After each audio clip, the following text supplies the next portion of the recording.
মুখ্যমন্ত্ৰীয়ে কৈছে স্বচ্ছ নিকাৰে আমি এক্সাম পাতিছো। এতিয়া তেওঁতো সব নিকা কৰি আছে, সব।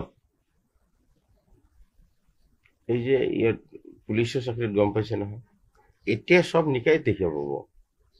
কিন্তু চৰকাৰ চেঞ্জ হলে নিকা নে নহয় সেইটো গম পোৱা যাব। কিবা ডাউট আছে নেকি? ডাউটটো আছে। চাব, যিসকল বঞ্চিত হৈছে তেওঁলোকৰ ওচৰত গৈ যাব। এতিয়াতো সব নিকা।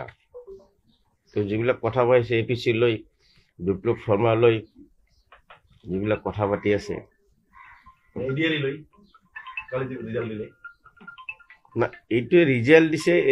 এতিয়াতো একো ওলোৱা নাই। আপোনালোকে খুচৰি চাওক, গণ্ডগোল আছে কিবা?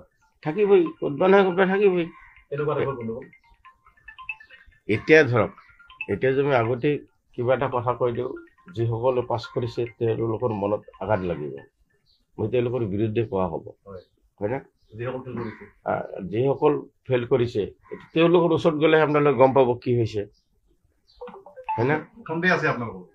সন্দেহটো থাকিবই, সন্দেহটো থাকিবই। এতিয়া কিছুমান কথা এতিয়া যদি প্ৰেছত ক'ব নোৱাৰো, কাৰণ যিসকলে পাছ কৰিছে তেওঁলোকৰ মনত আঘাত লাগিব। কিন্তু চাব, বহুত যোগ্য প্ৰাৰ্থী বঞ্চিত হৈছে।